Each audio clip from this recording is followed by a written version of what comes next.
A very good evening to everyone. I am Rajendra Kumar. I am the HR Secretary in MeitY, and I am the host and the moderator for this session. I welcome the keynote speaker and all the panelists to this session. I also welcome all the members in the audience, all the participants who are present here to listen to this interesting discussion. As we are aware, the theme for this session is role of government in AI enablement. As we know, AI is playing a key role today in advancing the frontiers of knowledge and technological capabilities in a variety of domains. It is already having a major impact on our societies and the economy. And this impact is only going to increase in the time to come. Just to briefly mention about the role that MeitY has been playing in enabling the use of AI in different sectors of the economy and in various domains of governance. Government of India has announced a national program on AI, and MeitY, that is the Ministry of Electronics and Information Technology, is spearheading that effort. We are collaborating with a number of stakeholders, including academia, industry, startups, the state governments, and other organizations to focus on AI research that is socially responsible and meets the criteria of transparency and accountability. As data forms the key raw material for AI research and deployment, let me also mention a few points about the efforts that we have taken in Government of India to bring a responsible data governance framework in the country. We have worked on the Personal Data Protection Bill 2019, which is now currently under the consideration of the Parliament. And we hope that it can come on the statutes as quickly as possible. This Personal Data Protection Bill, it covers the entire gamut of data governance issues so far as the personal data is concerned. We also are working on the non-personal data framework, and recently we put out the report of the committee in public domain for consultation, and the feedback that we have got is now under examination. So with these two major efforts, we hope that we would have the world's most contemporary data handling and data governance framework in place, which would help India in really making responsible use of the data for AI research and deployment. So let me begin this session by inviting the keynote speaker, who is a very eminent and distinguished personality in this domain. Let me invite Dr. Saurabh Mishra, founder and CEO of TIO.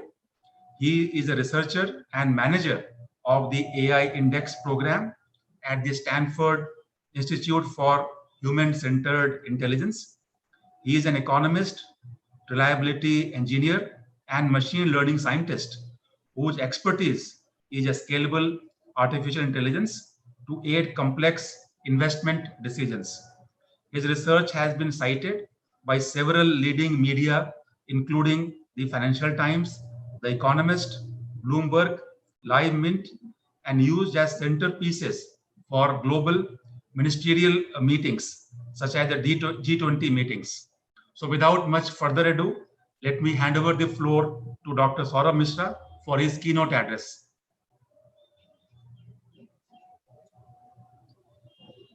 Thank you so much, Dr. Kumar, for that very warm and kind introduction. I'm honored and it's a privilege to be with such an eminent group of experts and excited for the lively discussion we will have and looking forward to learning from all of you today. I wanted to position today's talk. The outline is the following, is to provide initially perspective on India's unique growth pattern and how India is leading the global service revolution. give some ideas from our work and what we have learned at Stanford on national AI policy through a data-grounded discussion. And lastly, a practical use case to incite discussions amongst the experts on specifically talking about how AI could be used to monitor sustainable infrastructure investments.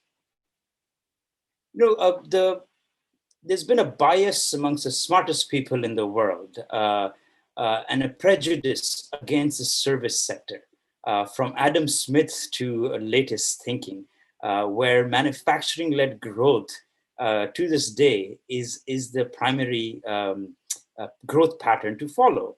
Well, the reality is quite different because increasingly, it's more than 70% of hardware is software and services. And India has been a pioneer in this service-led growth.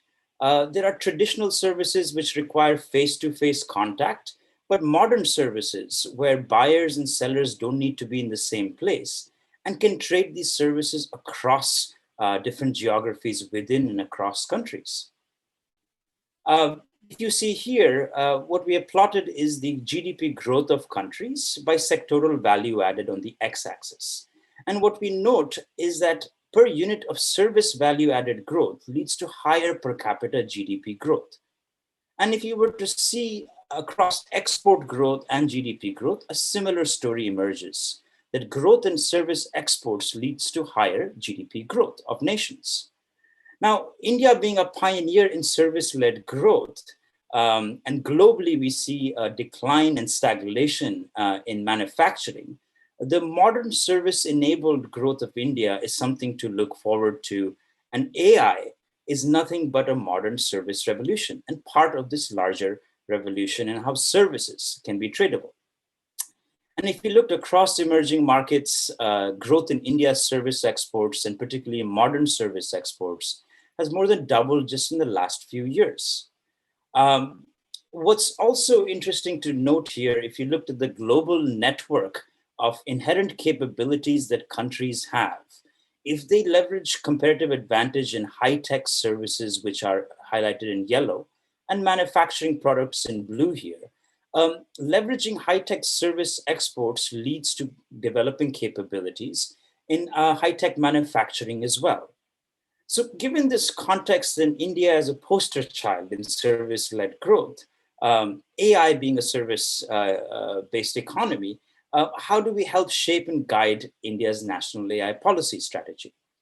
And to this effect, our work at the Stanford AI Index grounds the conversation about AI in data. And these are the various different topics that are covered in the AI Index report. And I'll show you some tidbits of teasers of some of the analysis specific to India briefly. One, at a global level, Progress, ImageNet, an object detection AI task, performance has exceeded 90% accuracy. But beyond gaining accuracy in object detection, we see that the industrialization of AI, that the cost and training time, which used to be over 10 hours just 2 years ago, has now reduced to less than 2 minutes, and even actually now recent data shows to 46 seconds. So there is huge hardware progress, which is also driving this AI progress. Furthermore, there is a cost reduction as well. Cost to train the same ImageNet model has reduced from over $2,000 2 years or so ago to a couple of dollars now. If you looked in terms of skill penetration from data on LinkedIn and ranked countries by male and female, we see that India shows up on top, perhaps even higher than United States. And what's very interesting is specifically for female average skill penetration. So from an inclusion perspective, the skill dominance within India for male and female particularly is quite remarkable and something to leverage this inherent capabilities in the country. On the startup ecosystem, if we were to map the ecosystem of AI startups being funded in India, there is tremendous growth and convergence globally, where growth in AI startups and investment is faster in India.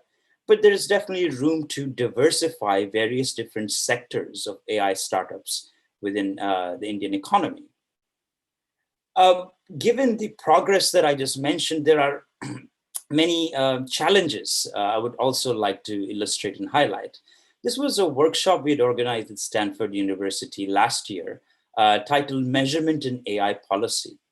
And based on over 150 experts who joined this workshop, we identified 6 key challenges for AI policy. And hopefully this can help guide our discussion today as well. Problem number 1, which I believe our panelists will dig deeper into, is what is AI? And it's very difficult to have a crisp definition of what AI is. And it has huge measurement downstream effects on how we assess R&D productivity, public, private investment, labor market impact, and so forth. Question number 2 is what contributes to AI progress? So as we saw that ImageNet and object detection, there has been remarkable progress, but there are biases in training data. There are, sticking to one specific progress metric and transferability to different domains of the same algorithm is challenging and could lead to overstatement of progress. So it's important, AI progress is being driven by compute resources, access to training data, as well as modeling innovation. So how we start measuring progress is an important question for consideration. A third aspect is how do we improve standards in bibliometrics data?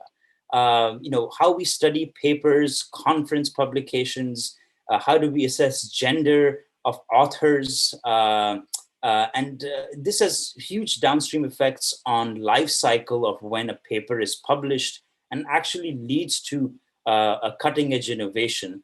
Understanding bibliometrics data would really help us as well. And fourth question here is how do we measure the economic impact of AI, especially on the labor market, but broader impact on economic growth and well-being?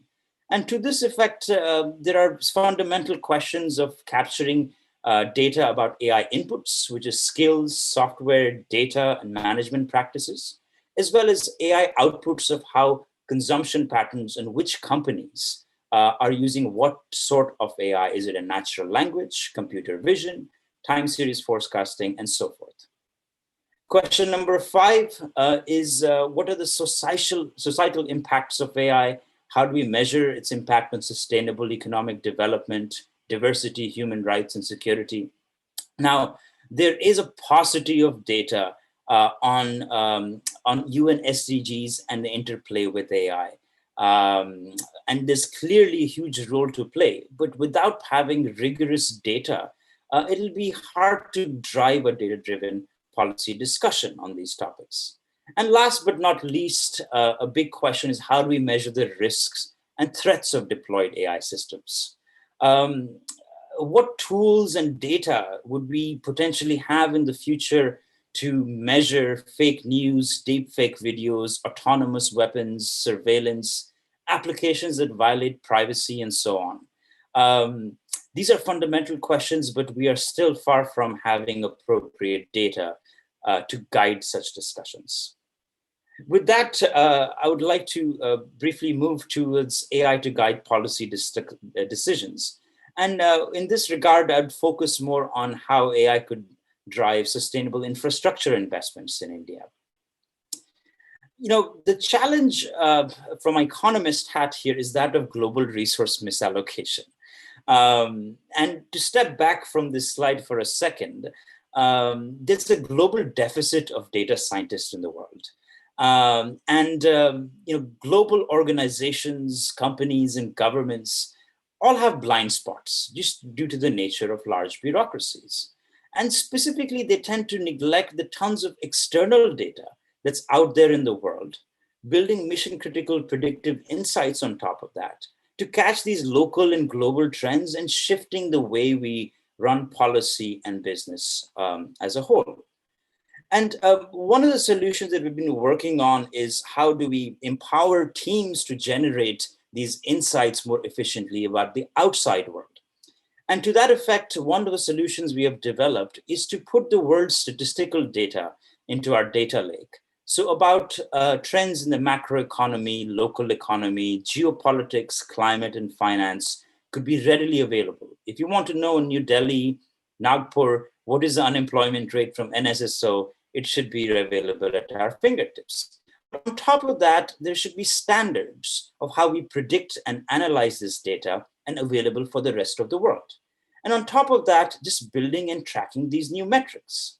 The vision here is about empowering people to manage uncertainty better by shifting our worldview of not looking at just current data, but how the world might be evolving in the future to manage these risks. And to double down on this problem statement, large organizations spend millions of dollars on these resources. But at the end of the day, all we get is an executive report. And by the time the executives get these reports, the world has already shifted.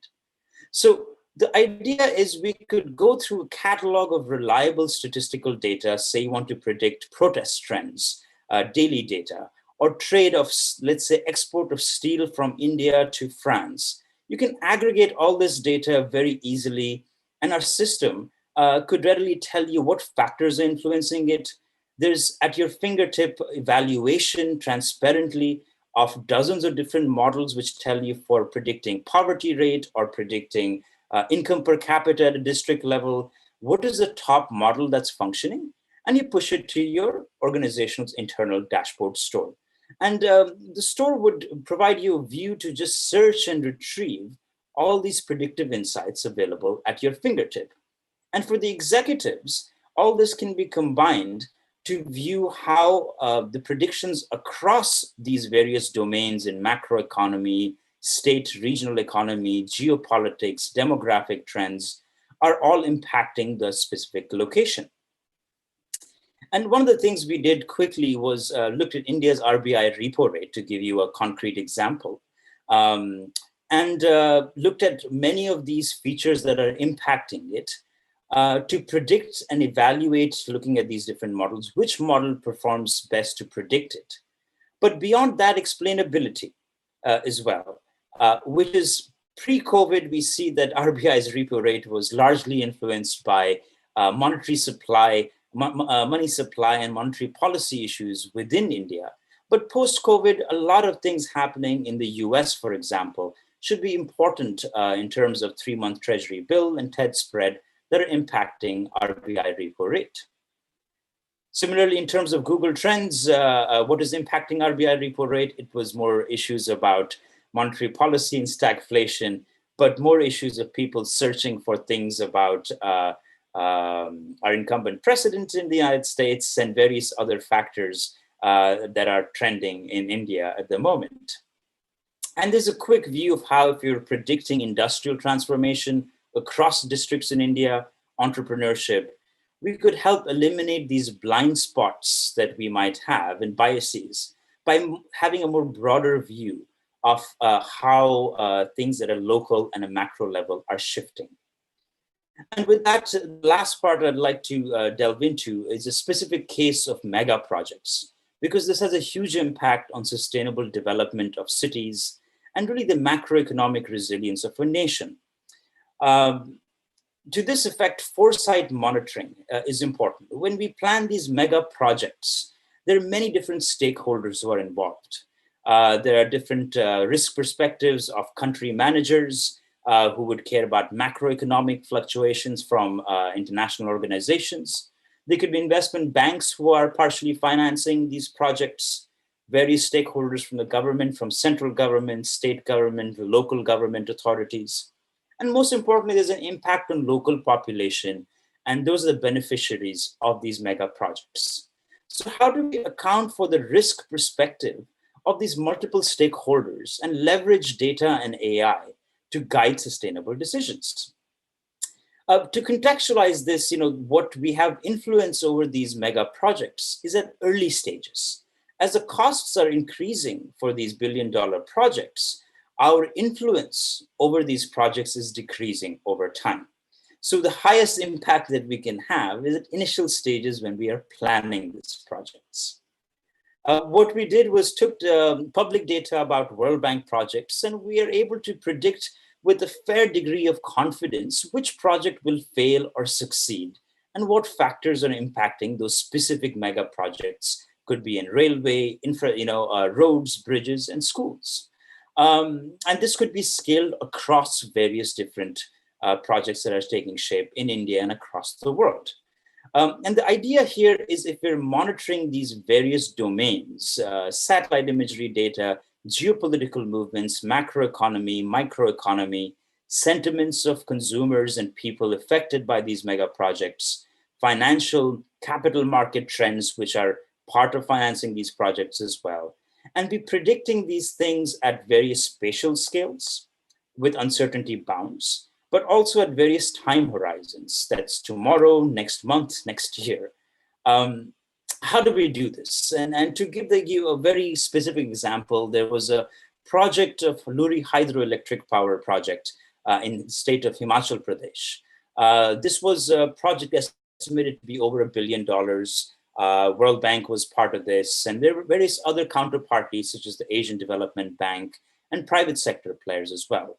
There was a local contractor, the Prime Minister's office was involved, Power Corporation of India, state government entities. And this was a 38-kilometer long twin tunnel, which is estimated to be the longest tunnel in the world. And why did this project fail from 2010 to 2015? Now, there are many reasons, but some of these reasons are the following: that there is a lack of accommodation of these potential external threats of economic, environmental, geopolitical, and financial threats. There was underestimation of the land area for this project. The livelihood of over 78 villages was going to be affected by this project, which led to a lot of protests regarding this project.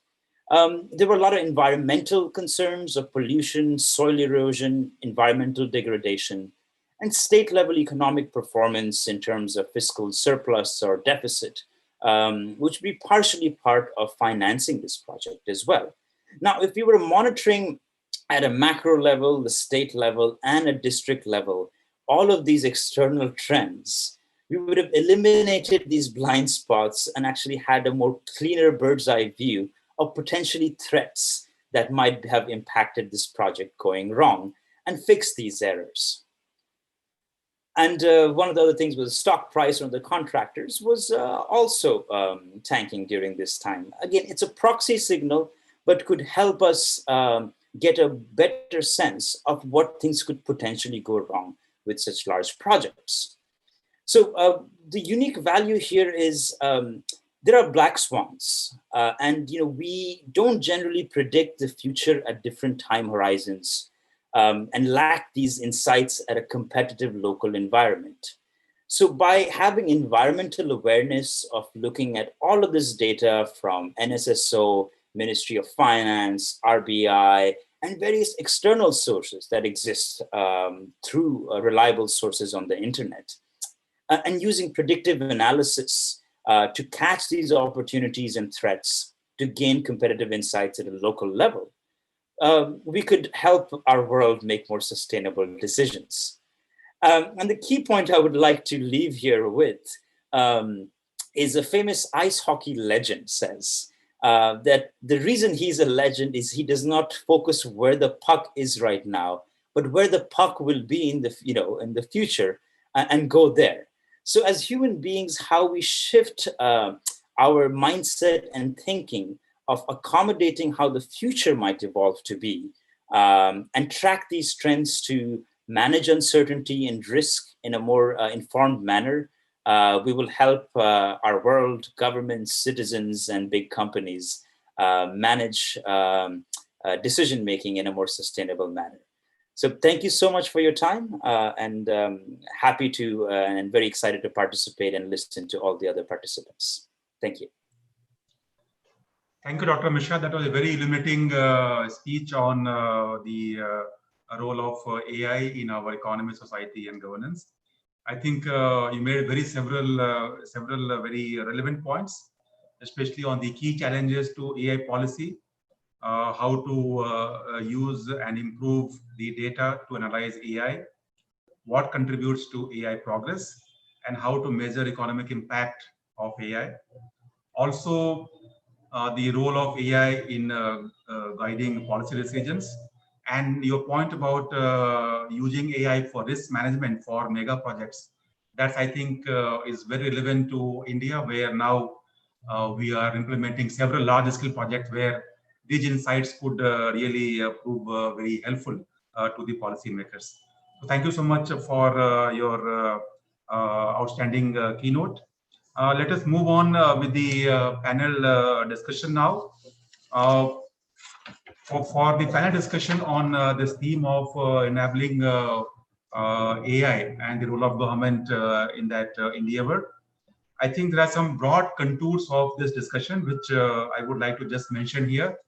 Probably we can address these points, and the speakers could also mention other points that they may feel relevant. So let me just mention a few key parts of this theme when we talk about the role of government in AI enablement. First is fostering innovation through AI. That's a key role that the governments across the world need to play. Second could be handling data responsibly, as data is a crucial raw material for AI research and enablement. Then third could be protecting privacy and security, because those are very relevant emerging concerns that are being addressed worldwide. Then ensuring fairness, transparency, accountability, and ethics in AI research and deployment. Again, a key issue where the policymakers and the researchers are grappling with the world over.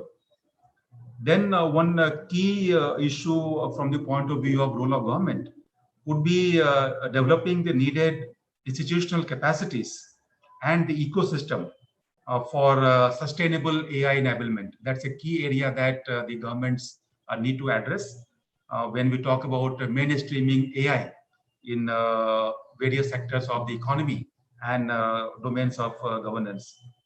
Then we could also try to address challenges in the issues I mentioned that the governments must address to ensure that AI can be enabled on a sustainable basis in the entire ecosystem. So let me begin the discussion by inviting the first speaker. So I would like to invite now Mr. Tim Bradley. He is the General Manager, Emerging Technologies and Adoption Branch in the Department of Industry, Science, Energy and Resources in Australia. He heads DICER's Emerging Technologies and Adoption Branch.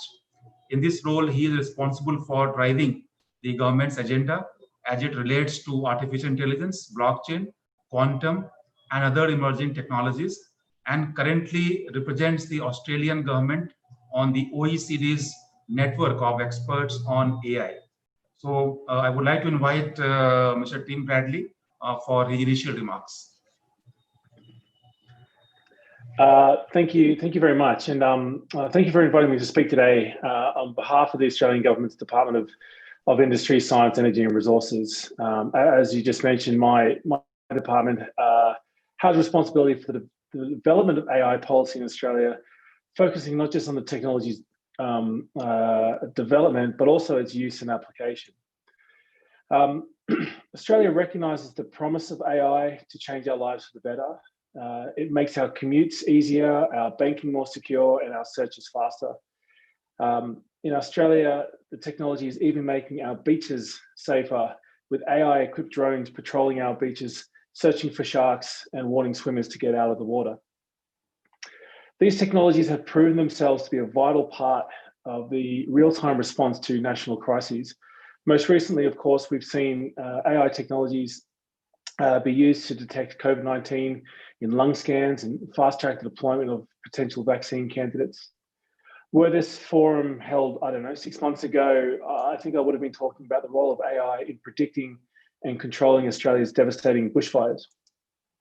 Perhaps the most important role that I think for AI, though, is one that is yet to play, and that is in leading a technology-led economic recovery. Throughout history, it's been the development and diffusion of new technologies that has led to the greatest increases in income, wealth, and jobs.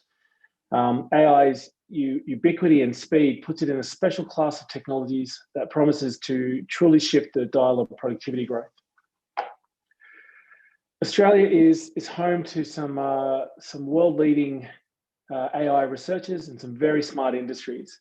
Centres of global excellence exist in the universities of Sydney, Adelaide, Queensland, the Australian National University, University of Technology Sydney, and of course Data61, which is Australia's the data science arm of Australia's national science organisation, CSIRO. Data and AI technologies contribute significantly to the competitiveness of Australia's mining, finance, space, manufacturing and logistics sector. And I want to say that success is no accident. So over the past 10 years, the Australian Research Council has invested heavily. There's invested 170 million Australian dollars into artificial intelligence and image processing research. Most recently, the government has invested $25 million into industry research collaboration projects and $19 million into applied artificial intelligence research in health. We've also supported curriculum resources for AI in our schools and AI-focused PhD scholarships for the next generation of AI experts. And announced only just this week in the Australian government's budget is support for SMEs to develop tech-based solutions for better regulation and compliance. Importantly, I want to say that we're a small country. With a population of just 25 million, we have to be really considered about where we invest. A 2019 report by Data61 identified 3 areas of strategic investment based on Australia's existing strength, the opportunity to solve national problems, and the opportunity for export. Those areas were health, aged care and disability services, towns, cities and infrastructure, and natural resources and environmental management.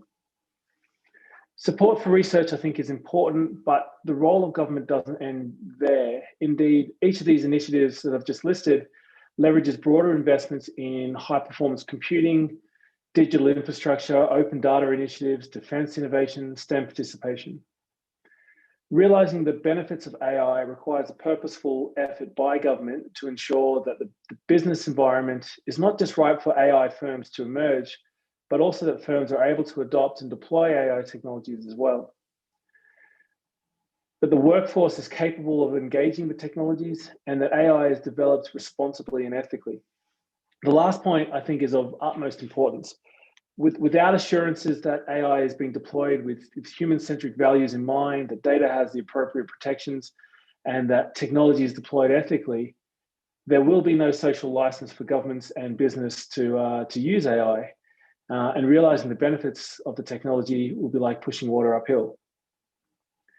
To this end, the Australian government is ensuring that AI in Australia comes with the appropriate guardrails. In November last year, we released Australia's AI ethics framework, and we've been piloting the principles contained within with industry to help inform the development of further guidance materials. We've commissioned Standards Australia to develop a standards roadmap for AI, and we're working with the Australian Human Rights Commission on a report regarding human rights and technology that will be published in early 2021. I mentioned earlier that AI was both ubiquitous and fast. What I didn't mention, I think, was that the technology has also the potential to be highly disruptive. In the long run, I'm more than confident that AI technologies will lead to an increase in our overall well-being. I think history has taught us that the immediate short term is likely to be a period of transition. That said, I think the advantage that governments have today, which is one that no government has had ever before, is the benefit of history. We've seen how the economy has transitioned through the steam, electric, and digital revolutions. Sorry, my lights have just gone on, so it's very late here. And we've seen how that's impacted on our workforces, how our regulatory, education, welfare, tax, and trade systems have all had to adjust. And these learnings will help us equip us with how to deal with the impacts of AI. Absolutely key for a small nation like Australia is finding opportunities to work with our valued partners. And it's exciting to see how much of what I've just mentioned lines up with the focus areas of MeitY Aung's National Strategy for Artificial Intelligence discussion paper from 2 years ago. Australia recognises that we can't go it alone, and nor do we intend to.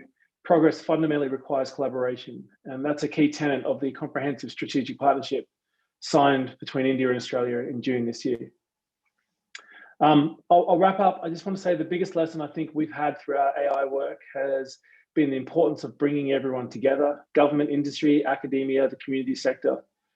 The Minister for Industry, Science and Technology here in Australia hosted a national AI summit at the end of last year, which was the first of its kind in Australia. And I can't even begin to tell you what a year it kicked off for us with regards to AI policy. We've had members of my team joining this conference, watching you all week, and it's been absolutely wonderful. But I'll say that I suspect the best is yet to come. Again, thank you very much to the organisers for inviting me and for the opportunity to be part of this panel. And I'm very excited to see what's in store for India in the year ahead. Thank you. Thank you, Mr. Bradley. That was a very nice commentary on the government's role in Australia and how it has funded and provided support for research. But as you rightly mentioned, just the funding support is not really sufficient for developing AI meaningfully. You also talked about the AI research that has to be responsible and ethical, and also the importance of bringing all the stakeholders together through a collaborative effort to ensure that AI can be mainstreamed meaningfully in different sectors of the economy and governance. So moving on with the discussion now, let me invite next Professor Bhaskar Ramamurthy. He is the director of IIT Madras. He took over as director IIT Madras in September 2011. His areas of specialization are communications and signal processing. His research work is in wireless networks, modulation, wireless data, and audio and video compression. He is currently also honorary director of the Center for Excellence in Wireless Technology, a public-private initiative at Make India a wireless technology leader. He is currently the chairman of the Telecommunications Standards Development Society of India, TSS-DSI. So I would like to invite him to speak next. Thank you, sir. Thank you for inviting me to participate in this session and in this panel.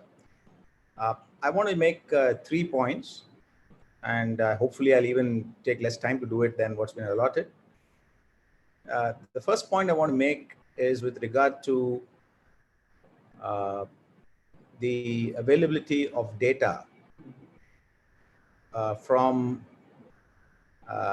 what I would say as publicly owned sources, particularly data that's already in aggregated or anonymized form inherently.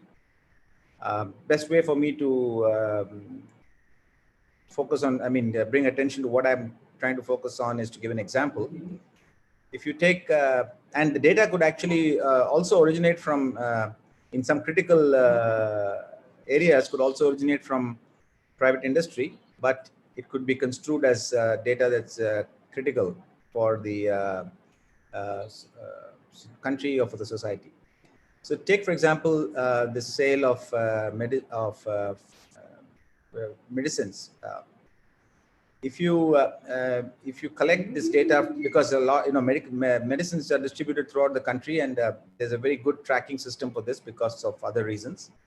So if data is aggregated at a certain geographical scale, not at the level of the individual pharmacy, because that may actually allow you to what we call in electrical engineering do system identification. You can actually figure out maybe who are the 2 or 3 doctors whose prescriptions are being served mainly by this pharmacy. But at a certain sufficiently non-granular level, if one gets real-time data about this, one can actually develop probably very good systems for predicting outbreaks, predicting some trends. Obviously, the agency that asks for this data may get some advantage because they may actually see a trend and that may lead to a business opportunity, but that's part of life. I think opportunity, that's what's called opportunity. That's always been there. People being at the right place at the right time. That itself should not be a dampener, but since the data is inherently non-personal, it's aggregated and it's anonymized by its inherent nature, we should be able to have some policy or a legal system where such data actually cannot be denied, because a lot of good can come out of new ideas, new algorithms, new machines that can be developed with such data, transportation data similarly, and so on. There's lots of this. I would even say, if you take the GST tax database, there's obviously a lot of data there that is extremely private. You don't want to. You obviously have to be very careful about tax data of individuals and companies and so on. But there can be data from that which can be very useful for, especially for those large policy decisions that the keynote speaker spoke about, which can have huge economic and social, margins for huge error and serious consequences. So I think the issue of data that is publicly owned, and I would say in some cases like health, even privately owned, privately curated, there may be a case when the data is inherently non-private for it to be made available. The issue of whether it can be released or not cannot be left to individuals. It has to be a policy, and one should be able to get access to such data under that policy within a certain time frame. If there's a cost associated with curation, then of course the seeker of the data has to pay for it. And but this is something very important, because I see a lot of potentially significant developments that could help people at large are held up because there's no clarity on what to do about such data. At the other extreme, there is data that is actually shared by people voluntarily at some level because they want some service very badly and they can't help share the data, which goes into the hands of private enterprise, industry, whoever, even government sometimes, public bodies, which is extremely sensitive. And there's a bill, of course, that was referred to. But more than the issue of the bill, I would say there's a huge issue of policy here. And here again, I'd like to use an analogy, which is, which everybody in India will understand, but it's not probably understandable elsewhere too. We can have housekeepers coming in to clean up the home. And by the very nature of the job, they will learn many things. Now, in the past, there were individual housekeepers. They would at most go and gossip, and a few neighbors may come to know about things that they need not know, but that's the net effect.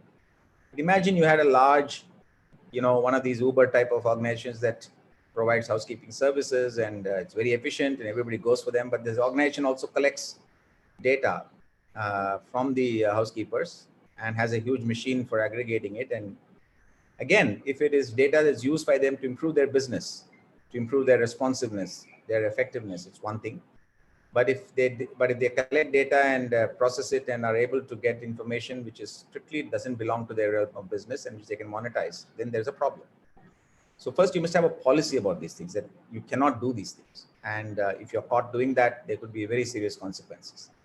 So this is another area which is the other extreme, where I would say we need a lot more caution than we have today on what I would say unavoidable collection of data, which is intrinsic to the nature of the service, what it can be used for and what it cannot be used for. Used for legitimately improving the business service that's being offered, I would say that is fine. That is part of the job. But if it's incidental and it's used to monetize in a different domain because you happen to have eyes, ears, and whatever, then and you have the machine to aggregate all this data, then there is a serious question to be asked. So these are the two major points I would make, and the third point I would make is that in countries like India, there is a widespread belief there's a lot of data out there that can be tapped and which can be used to come up with all kinds of interesting solutions to our pressing problems. But actually, it turns out that a lot of data is not curated, and very often you have to collect data afresh in a properly curated fashion. And when you do that, you get access to data that is very private. You get access to information which has to be very, very carefully handled. So in research, ethics committees and ethics clearances have been well known in healthcare and other types of research for a long time. I think all those principles that we brought to bear and are already being brought to bear on research that has to do with any form of data collection. I think economic surveys used to be done very freely earlier, but even those, I would say, whenever you collect data which involves human beings and with identities, then we have to be very careful.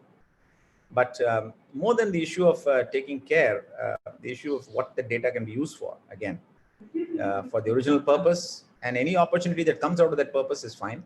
As I said, that's unavoidable. But other purposes for which that was not meant for, then there's a serious issue.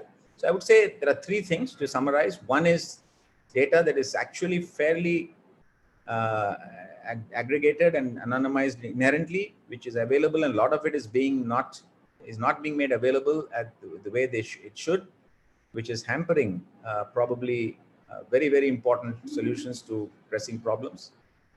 A lot of it is publicly owned, and therefore there's even less basis for not making it available. The second is, I would say, the other end, where data is actually very sensitive and is collected unavoidably as part of a service that the owner of the data actually pays for, but he knows that he or she knows that the data is gone, it's available now to somebody else. Then the question arises: what is the policy? What does the law say? What will the law say about what the data can be used for and what it cannot be used for? And the third is, I would say, that when you collect new data, there are well-known procedures for what one should do about the ethics of how to deal with it. But more than that, again, what purpose the data is used for subsequently, in addition to, of course, the obvious things about anonymity and privacy and all that. So I would say these are the things that we have to worry about when government goes about enabling AI. I believe, as I said, in one case, there's not sufficient enablement when there could be. In other cases, there is too much enablement, or rather turning the blind eye, which is probably going to lead to a big crisis. And the third is, I would say, not sufficient attention paid to the huge amounts of curated data that is being collected now that the value of this data has become so high. So thank you very much. Yeah, thank you, Professor Ramamurthy. I think you made some very valid points about handling data. As I mentioned earlier, let me mention a couple of points here. We are aware of these issues, and the government, as I mentioned, is already working on two parts of this entire framework. One is handling personal data, for which we already have a bill that is in the parliament for consideration. And the second is the non-personal data, which is the data about general things, not relating to a person, anonymized data of different aspects. So both these are under consideration, and we hope that with these two frameworks in place, we would have the most comprehensive data handling mechanism in the entire world. We also have a program on open data, open government data, which is a key part of the government's effort to make this data available to all the stakeholders, to anyone who wants to use it. In this context, my ministry has done a lot of work in this open data platform. So let me invite next Dr. Neeta Verma, who is the DG of NIC, and she is spearheading these efforts to really ensure that the data that we collect are made available through this platform to all the stakeholders. With a career spanning over 3.5 decades, she has been instrumental in implementing high-impact digital initiatives across the country. In her current role as DG NIC, she is spearheading the development of digital platforms for various initiatives of the Government of India under the Digital India program. NIC, as you are aware, plays a key role in implementing various government IT initiatives, both in Government of India and the states. So next, I would like to invite Dr. Neeta Verma for her initial comments. Thank you, Dr. Rajendra. Good evening to all of you. Let me try and bring to the topic, which is role of enablement, role of government in enablement of AI. Let me first take a point which my previous esteemed speaker has spoken about, the data. I definitely agree that access to high quality data, to startups, to research, to academia is one of the place where government can play an enabling role. And as Dr. Jender had said, we have been working on this open data platform. The platform is very powerful if we see from technology perspective, has some data, but the kind of data AI needs is, it has to be much more. And presently it has data contributed from government partners, but I think, as was also highlighted, we'll also need some high value data to be contributed by other digital service providers in the country, whether they are Indians or they are otherwise. Now, what we actually need is some kind of an institutional framework, some kind of an institution, which could be a data trust, which could be a data exchange, which not only makes sure that we provide this kind of a data to a researcher or a startup or anyone else on a continual basis, but also make sure that the consumer of the data and as well as the provider of the data both comply to principles of fairness, principles of ethics, to privacy, principle of security. And of course, we may need some enabling policy for that also at the same time. And as Dr. Rajendra said, we have these bills in the parliament, one and other in this thing, and I hope with this we'll be in a good shape to go and to provide this kind of an information. Also, why we need institutional framework was often, as I when we shared this data in open format, data is not very well annotated. Sometimes data is not very well curated, but the end user will like those services and end user is ready to pay. And you can also have whole lot of a scope of jobs being created around it. So this whole institutional framework has to also built in provisions. Somebody contributes data, somebody curates it, somebody annotates it, but at the end you get high quality data which is ready to be used for AI models or any other kind of predictive analysis or prescriptive analysis for that. My second aspect is, when you do AI, another thing you need is access to a affordable high performance computing. With now proliferation of data centers in NIC in India, and also am I in India, and as well as to cloud computing, it is becoming accessible to researchers and to startups. But I think every country has its own threshold, and I think looking at our demography and our GDP, we perhaps need to make it far more affordable as far as high performance computing is concerned. And maybe we can consider doing some kind of incentivization schemes around it, as we have promoted manufacturing in electronics and all.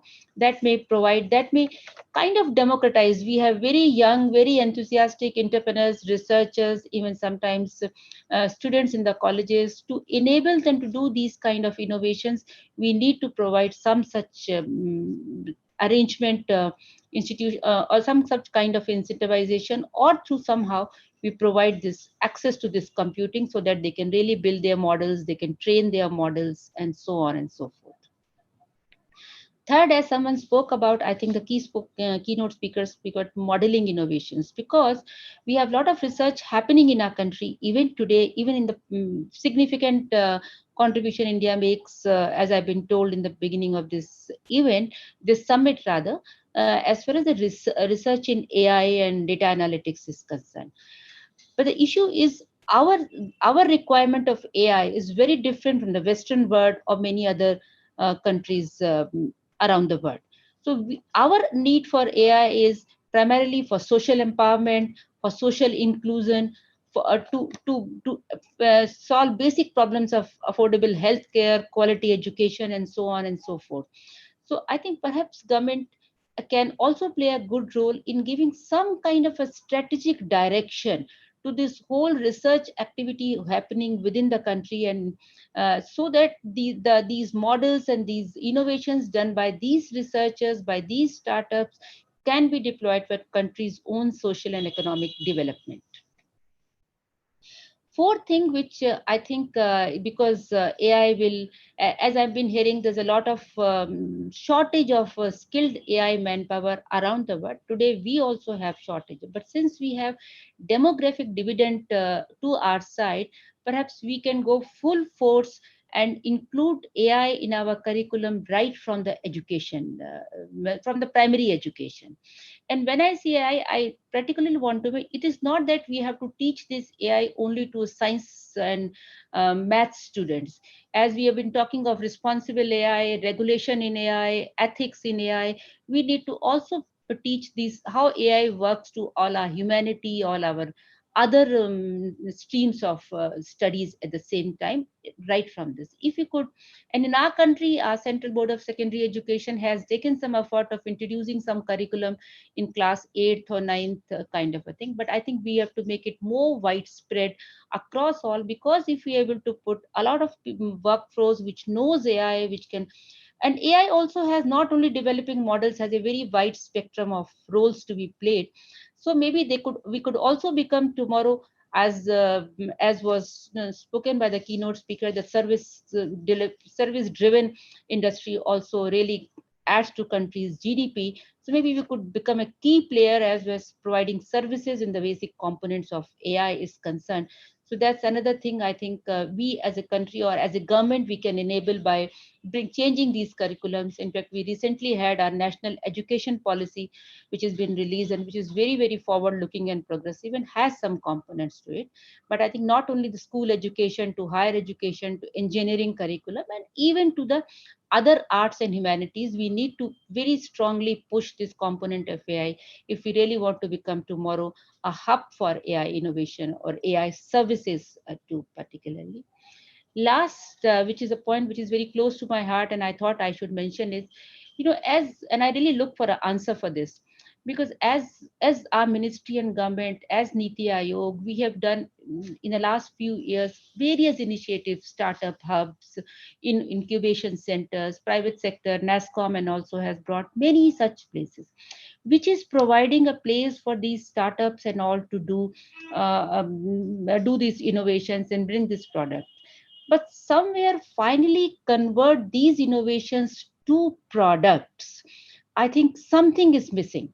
And I personally feel perhaps we need to have some mechanism where we create winning partnerships between industry, between government, between researchers, and between these startups. What will that framework will be, where everyone is driven by the common goal?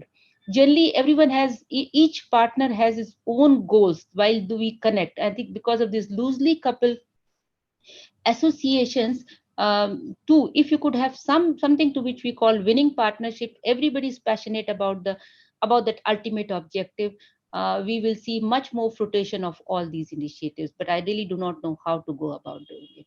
That's all I had to say. Thank you very much, and thank you for having me here. Thank you, Neeta Verma. I think you mentioned some very relevant points, especially with regard to supporting startups and entrepreneurs in their endeavors to really promote AI in both research and deployment. Also, access to high performance computing you mentioned, which is very important for a country like India, where the access may not really be available to all the entrepreneurs and startups in especially smaller towns and smaller places. Also, you mentioned about the need to convert various initiatives into products.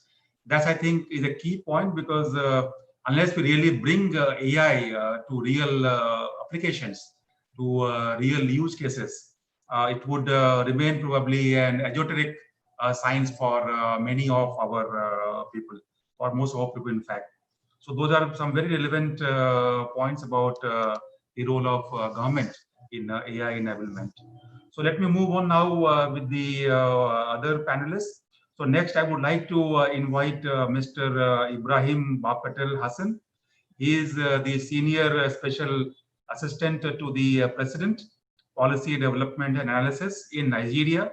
He has been a strong proponent of local capacity building and utilization as a tool to rejuvenating the economy and stationing Nigeria to lead by example for the rest of the African continent.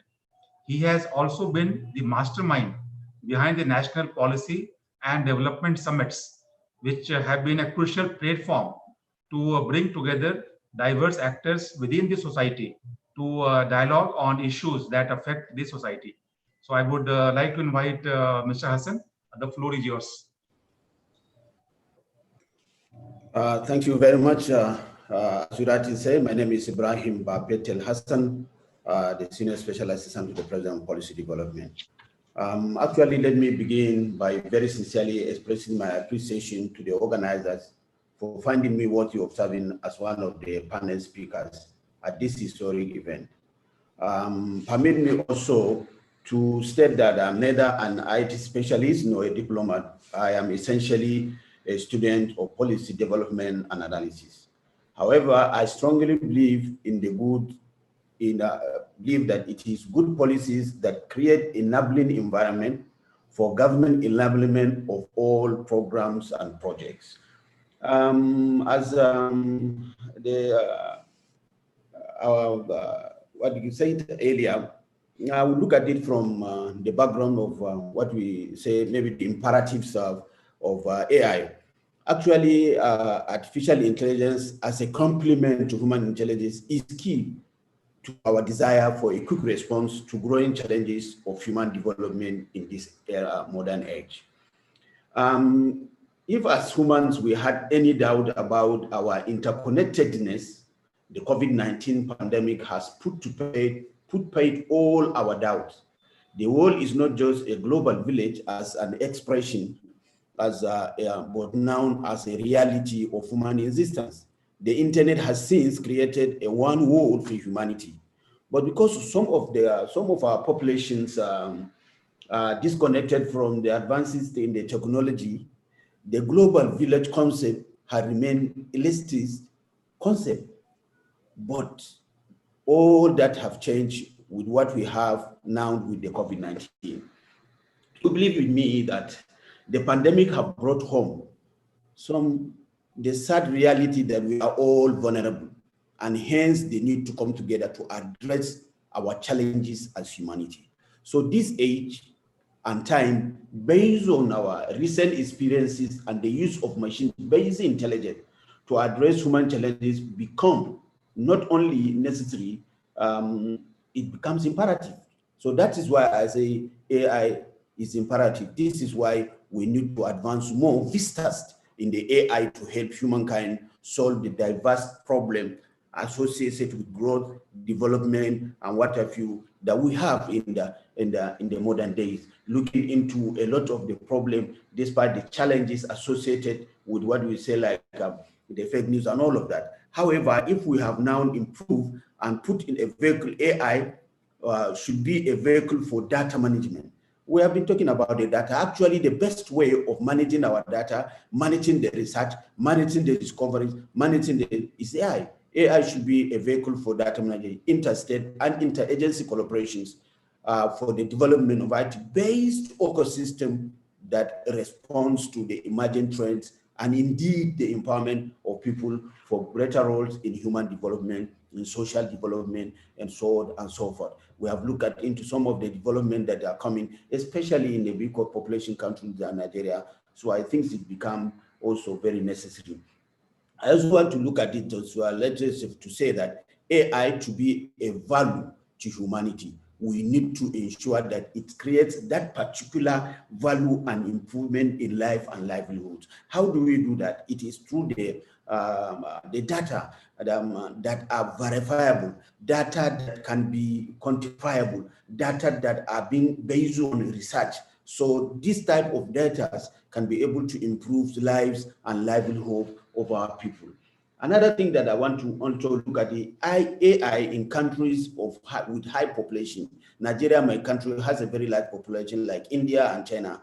Our goals for all technology advancements that it should be in such countries should be anchored on our desire to enhance living conditions and livelihood to achieve the goals of human development, and as such, such as sufficiency in food production, quality health care delivery, provide functional education, and so on and so forth, and also end the conflict and strife. These are where we needed what we call AI.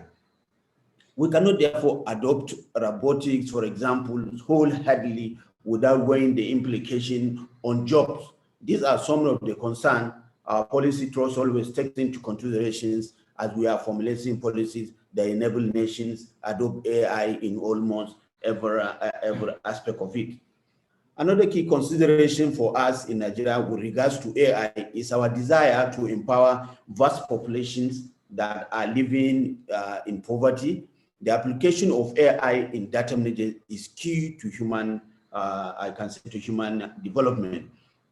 This is because we have a knowledge-driven governance system anchored with advancements in technology. Part of our policy advisories to Mr. President is the unification of all data centers in the country.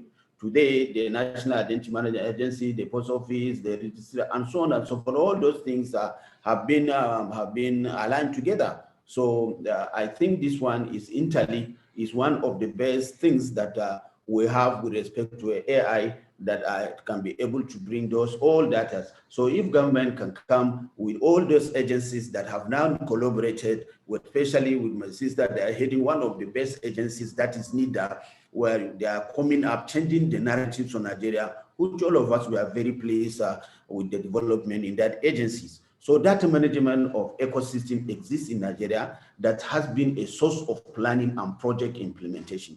So the National Policy Development Group, which I have the privilege of leading, has equally developed advisories to Mr. President on the use of ICT to promote efficiency in food production, educational, and advancement in telemedicine.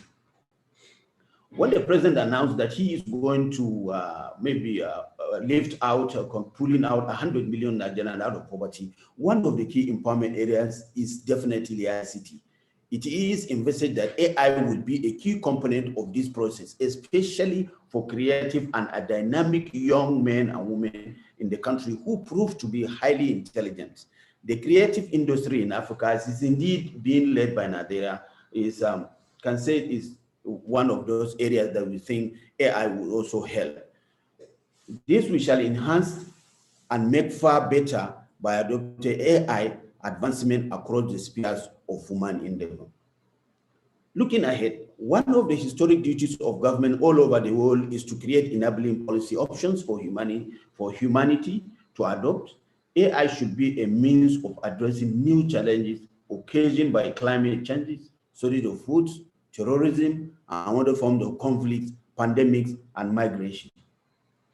So government all over the world should formulate appropriate policy to adopt AI as human advancement, not in the areas of human destruction like the weapon creator or otherwise, such as mass education, healthcare delivery, food security. This should be the drive of the AI in the developing of the ecosystem of any country using AI. In Nigeria, these are the goals upon which the president have promised to lift 100 million citizens out of poverty.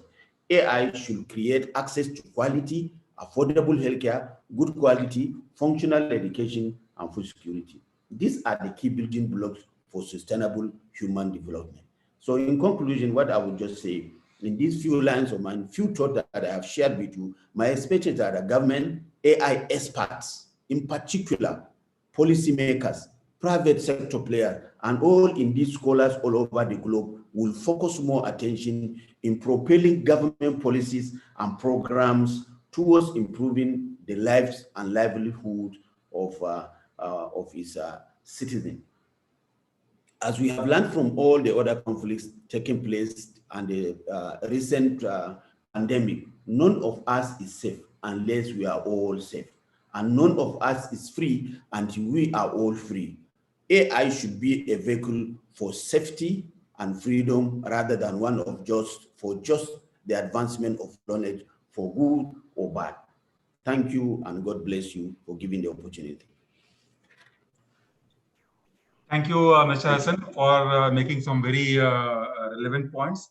Especially, you mentioned about AI as a complement to human intelligence, and that's the key to understand the role of AI when we think of using AI for economic development or for societal goals. You also mentioned about using AI to address the challenge of poverty. That's a big goal for us as well in India. And we are very conscious of using technology for meeting the social and economic development goals that we have set for ourselves. Also mentioned about developing policies for enabling AI, for ensuring that people have access to good healthcare, education, and their lives and livelihoods should improve with the deployment of these new technologies. So thank you so much for your intervention. Next, I would like to invite Mr. Eric Badique. He is the advisor for artificial intelligence at the European Commission. He has worked for Philips Communications in Germany for 4 years, contributing to early work on digital coding. In the European Commission, he was a project officer in the digital media area and moved to the coordination and strategy unit in 2004, where he was deputy head of the unit in charge of work program preparation. He is now advisor for artificial intelligence for DG Connect since March 2019. So over to you, Mr. Eric Badique. Thank you very much. If I may, I will share my screen oh, sorry. Thank you very much. If I may, I will share my screen and give a very short presentation on our activities. Can you all see my screen? Yes. Okay. Thank you very much. So, yeah. First of all, thank you for the invitation. It's a great honor to be with you today, and also to participate in this very important conference that you've put together. Very impressive. I also want to thank the keynote speaker for a very inspiring speech, and also all the speakers before me. So we have actually our own large event. It's not as large as yours. It's just happening today, but we have what we call the AI Alliance meeting today, and I'm just speaking now on the side of that event, and I will have a session just after this on the requirements for AI that we are thinking about. But just to tell you that this morning our commissioner, Mr. Breton, who is commissioner for the internal market, concluded his speech by saying what we need is to be at the forefront of AI technology. We need to respect our values, and we need to bring everybody on board. And he said, this is the European approach. And I think from what I've heard so far, and from what I've also heard from other sessions in this conference, this resonates very well to, I think, the vision of AI in India.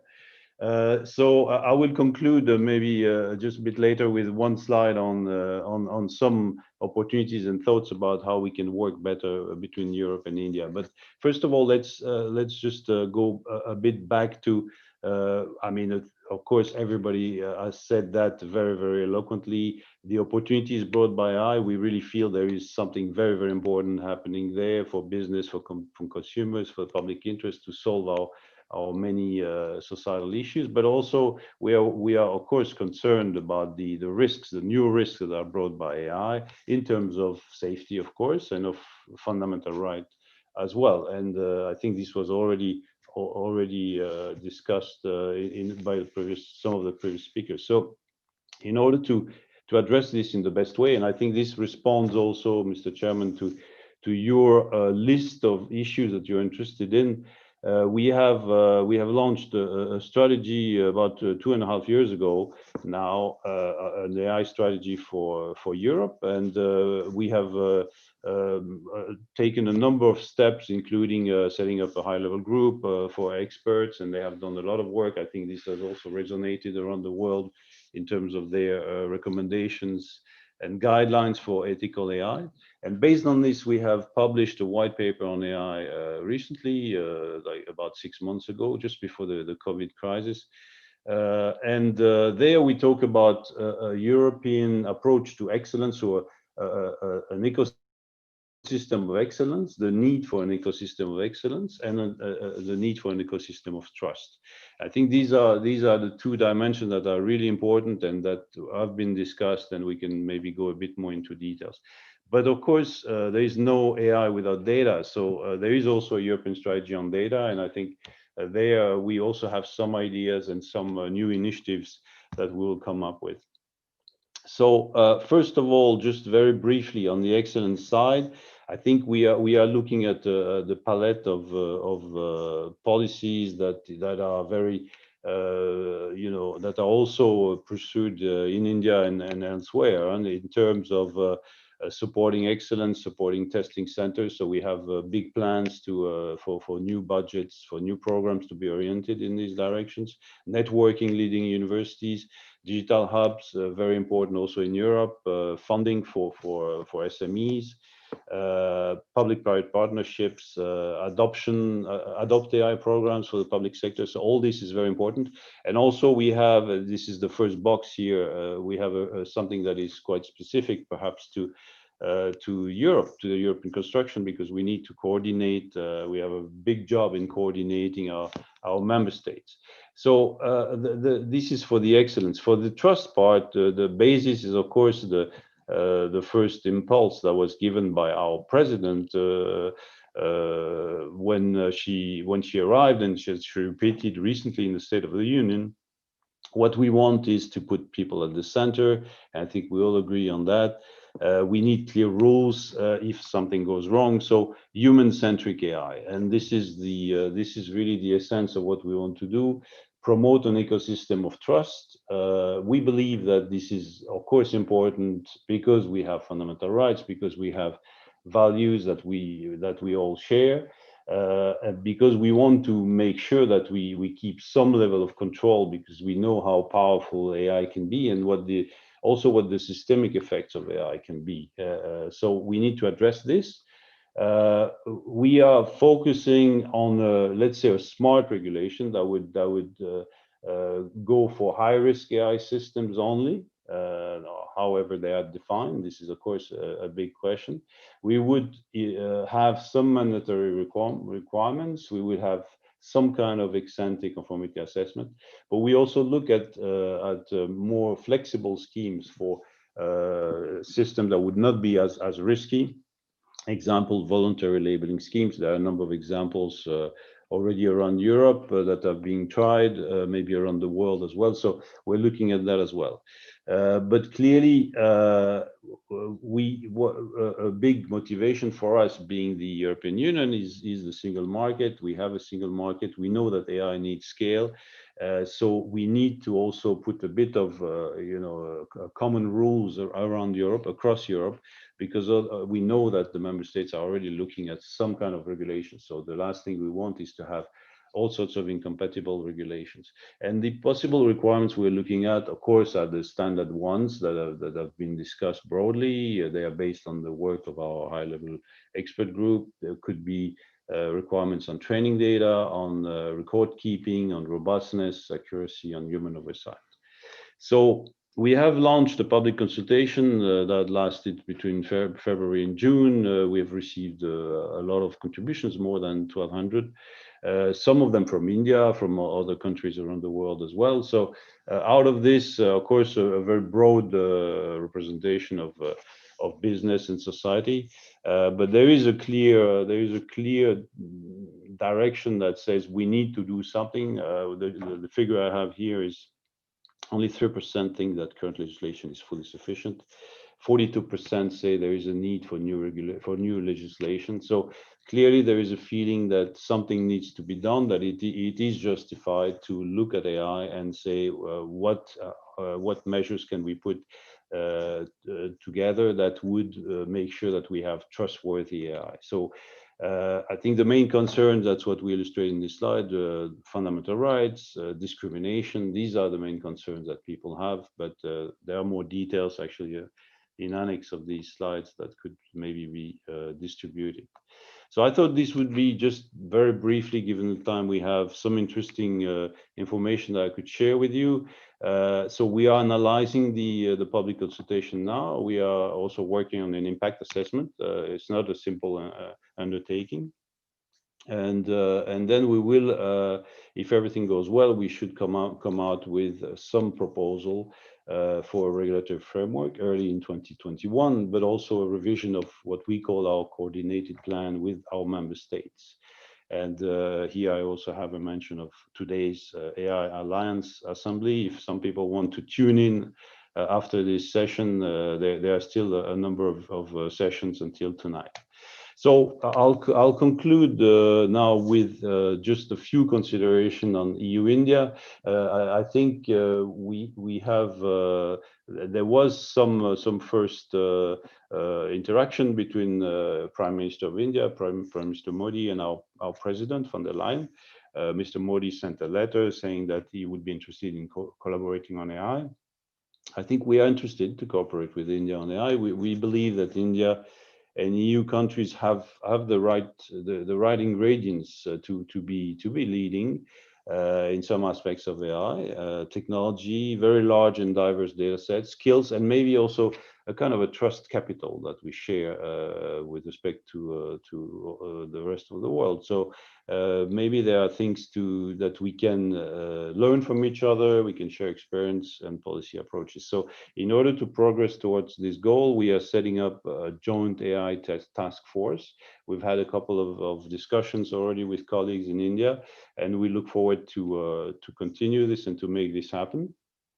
I think today's discussion is a part of this, and as this was agreed between our leaders.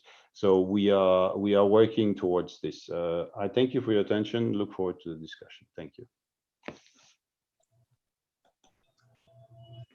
Thank you, Mr. Badique. I think you made many relevant points, especially on developing a balanced approach to AI and promoting an ecosystem of excellence and trust. Also, your point about identifying high-risk AI systems and risk-based and proportionate approach to develop AI are really relevant in our context as well.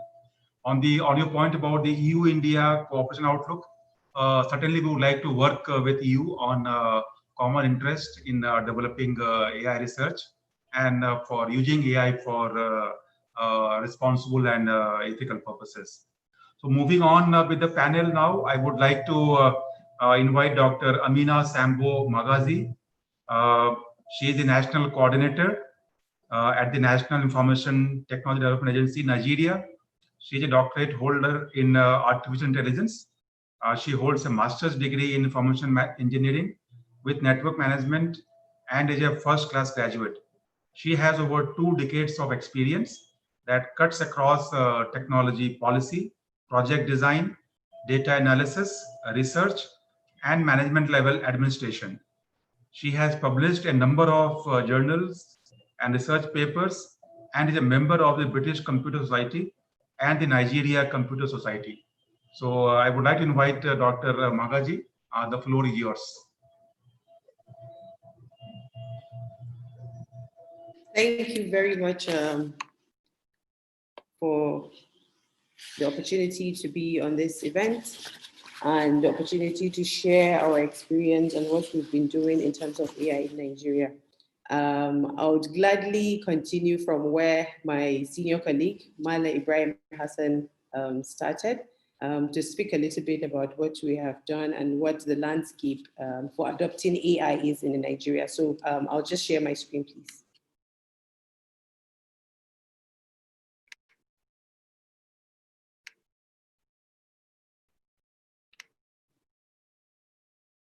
Can I just quickly confirm, please, if my screen is available?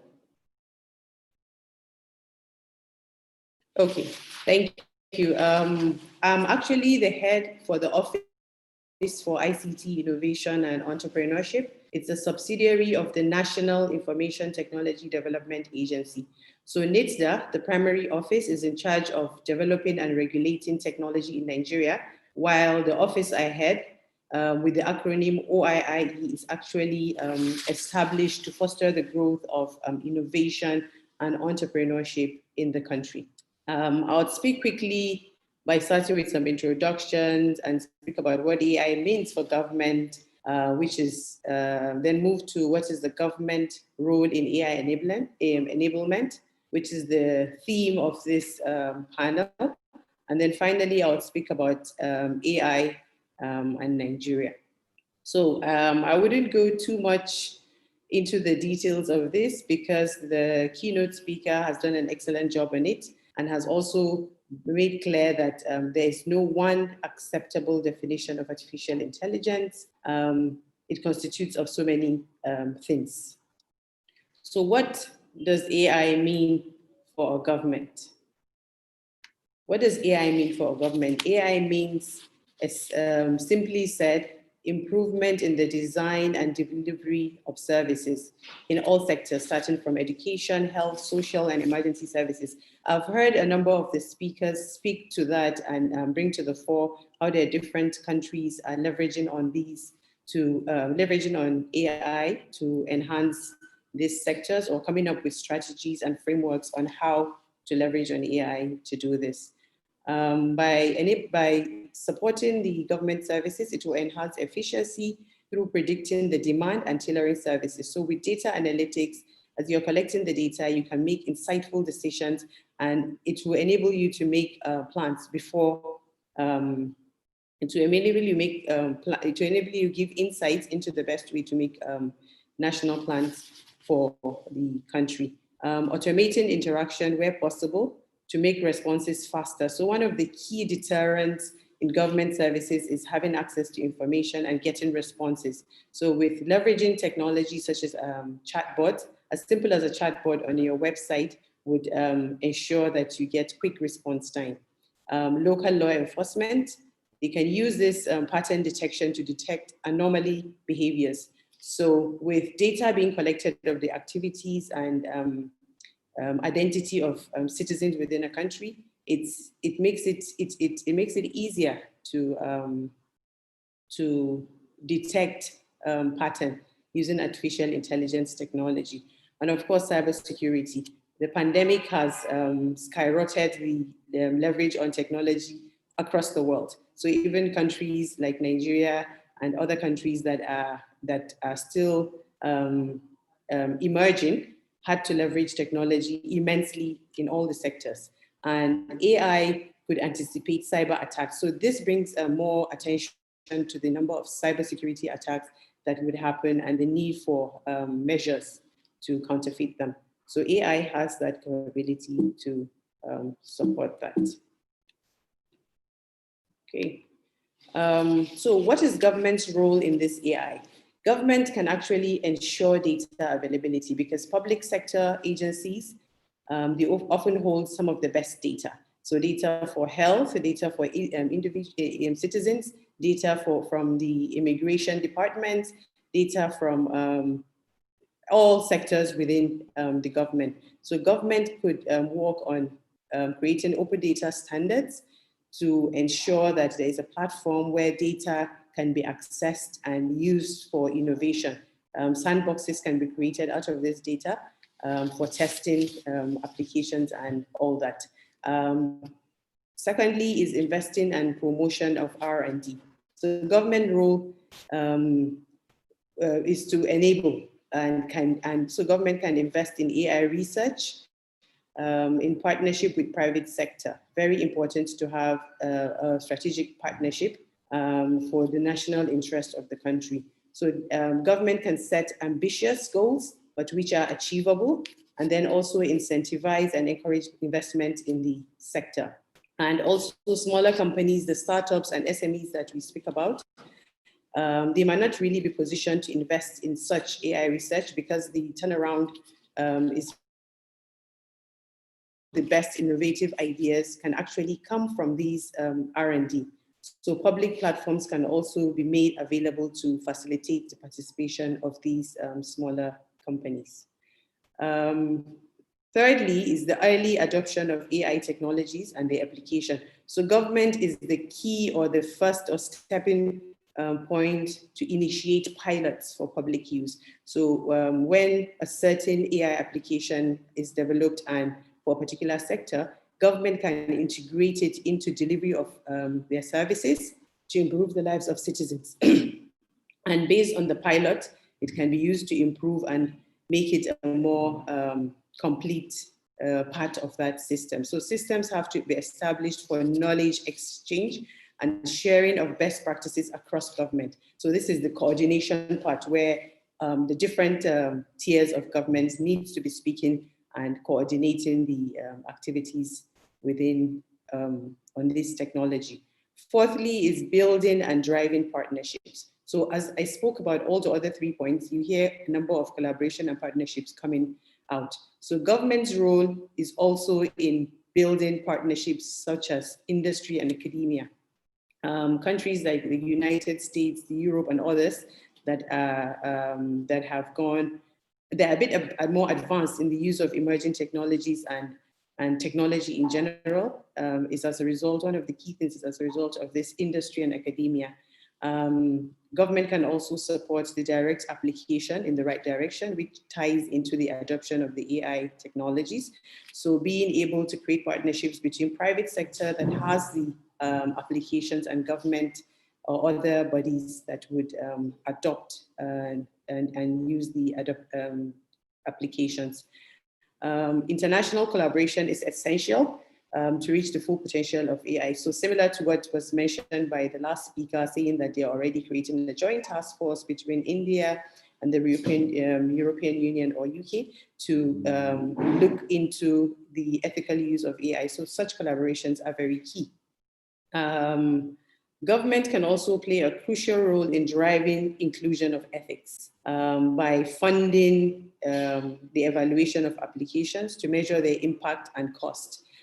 Creating an enabling environment. So government is the regulatory arm, the enabling arm that can provide policies, legal and regulatory frameworks that would create the foundation of artificial intelligence in their country. So things like data protection, cloud policy, and so on.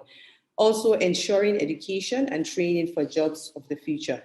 Government have to invest heavily in high quality education, as well as lay stress on STEM. So science, technology, engineering, and mathematics.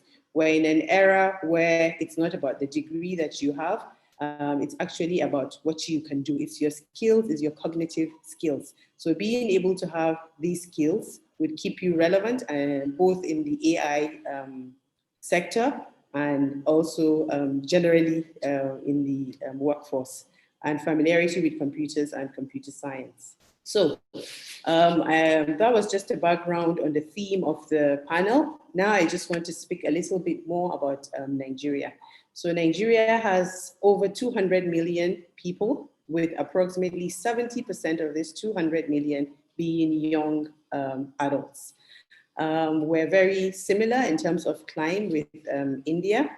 And also Nigeria remains the world's most mobilized country, with 81% of the internet traffic coming through mobiles.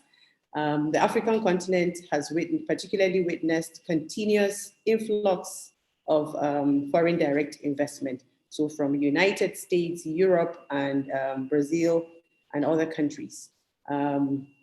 This is as a result of the thriving ecosystem, startup ecosystem in Nigeria, with a number of our startups emerging from the AI sector. The Nigerian technology startup ecosystem has so far 3 companies that sold for more than $100 million US, namely Andela, Konga, and Jumia. Jumia is actually the only African unicorn so far, and Nigeria is thriving immensely in the field of fintech, with applications such as the Flutterwave, Paystack, and a number of others. Where are we in AI in Nigeria? This is what this slide is about. So, like already mentioned by my senior colleague, Mala Ibrahim Hassan, Nigeria has a ministry for communications and digital economy. It was renamed last year, 2019, and a national digital economy policy and strategy was developed. And this strategy, through the work of our current minister, who is Dr. Isa Ali Ibrahim Pantami, which you would meet later at the closing session of this summit. The strategy and policy constitutes of 8 pillars precisely. They seek to modernize and advance the Nigerian economy via a digital-led growth strategy. So one of the key pillars within that strategy within that policy and strategy is the Digital Society and Emerging Technologies, which seeks to develop the digital economy to attain the SDGs. So one of the technologies clearly identified in the policy to achieve this is artificial intelligence. So Nigeria is already making a lot of moves towards the adoption and utilization of artificial intelligence on a national scale. Looking at some of the other landscapes and some of the other enabling environments, policies that already exist, these policies form the foundation of the leverage of artificial intelligence for any country. So Nigeria has a data protection regulation, which was issued early last year. And this serves as the bedrock for developing legal frameworks in Nigeria as comprehensive regulations for data privacy.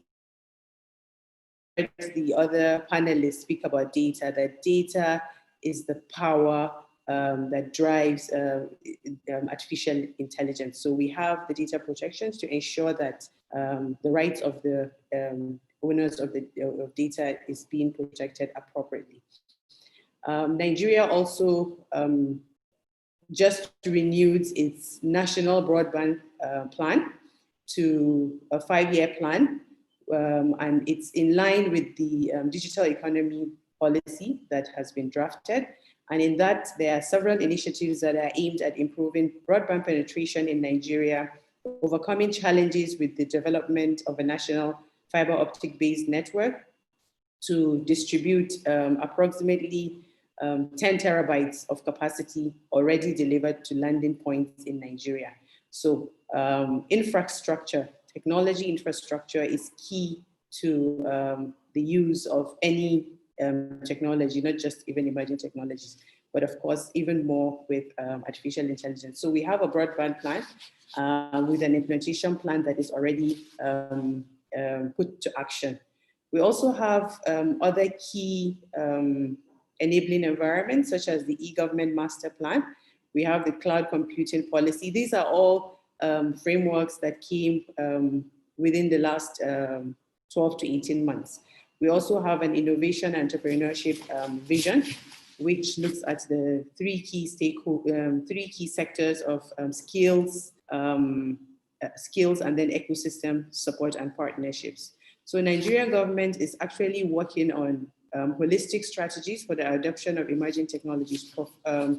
Precisely, I think there is a preliminary report, there's a preliminary report on blockchain as well as artificial intelligence, in looking at how we can leverage on AI for adoption in the different sectors to achieve our national economy agenda.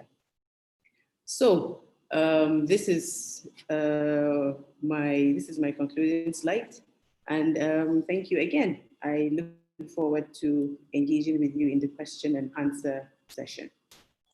Thank you very much. Yeah, thank you so much, Dr. Magaji. That was a very nice explanation about the government's efforts in Nigeria on promoting AI and other emerging technologies. You mentioned about the fact that Nigeria has played a key role in creating an enabling environment for supporting AI and other technologies. You already have a policy framework in place for data protection, e-government, cloud computing, broadband, etc. That's really very impressive. We also have policies in many of these areas, but we are in the process.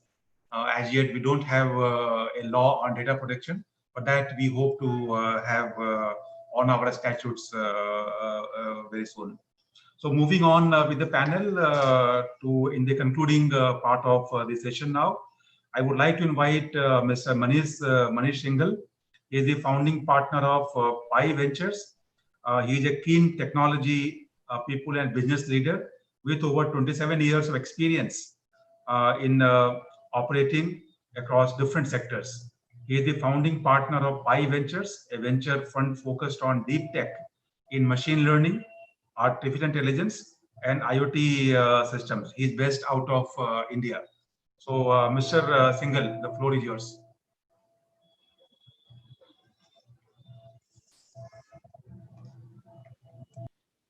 Thank you, Dr. Rajendra, and thank you all the panelists for sharing your views.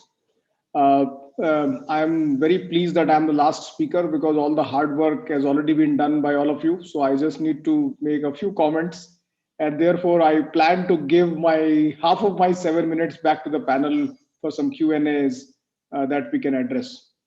I think I also bring a slightly different perspective because most of you are doing some good work with the government, whereas I am on the other side. I work with entrepreneurs. I work with the innovation on the other side.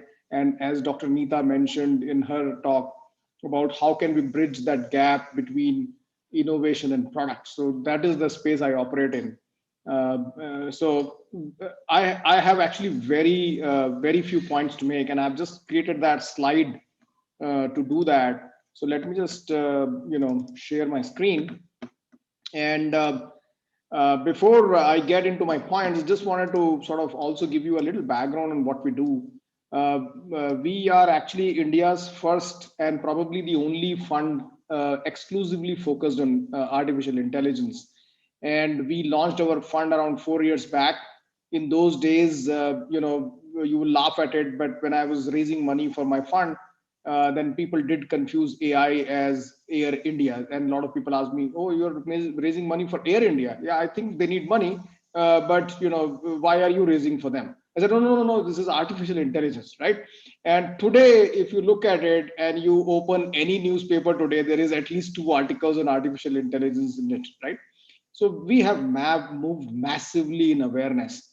But in 4 years back, I have to give credit to our team that we saw some insight that AI will become a very prominent and dominant technology. In fact, we've said this on many forums that products that don't use AI may not survive in the long term, right? So with that, I'll just go to the topic we have in hand, which is what can government do to enable AI in the ecosystem.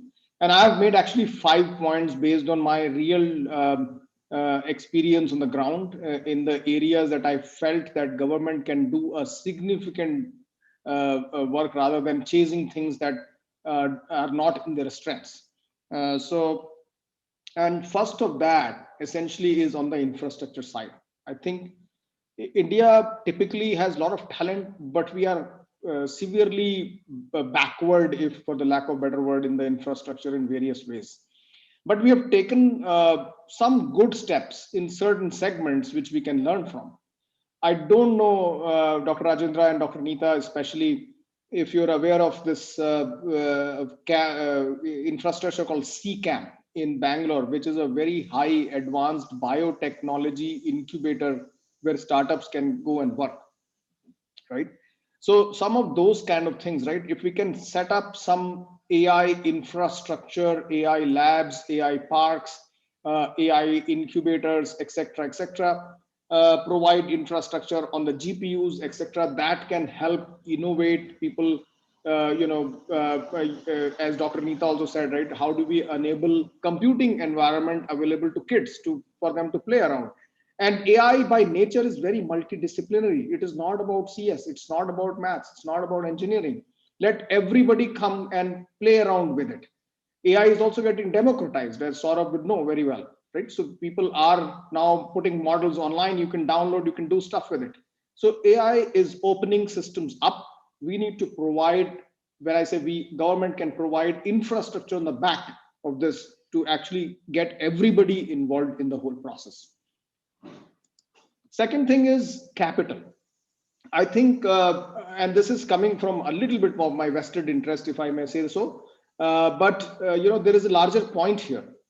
India venture capital system is an early system. We are hardly 20 years into the game, right? And there's a lot of innovation here happening. One of the reasons that I became a venture capitalist after being an entrepreneur is because I saw product companies dying, not able to raise money. I said, no, I have to do something about it, right? So we raise money to fund product companies. But money raising is a totally different beast. It took me 2.5 years to raise $30 million, right? To support AI companies, which is actually peanuts if you compare to what global scale of AI investments are happening. There are a couple of schemes that government did a few years back, which has really helped the venture ecosystem in India. One was a fund of fund schemes through SIDBI that was distributed almost 10,000 crores. That has enabled so many funds and fund managers like us, like me, to be able to raise money from the government and then enable startups in our way. There was another very interesting effort that we raised money from. It is from MeitY, called Electronic Development Fund. Very good initiative, right? For a fund like us, which is playing on the intersection of data and hardware and technology, it really helped us to get money from that.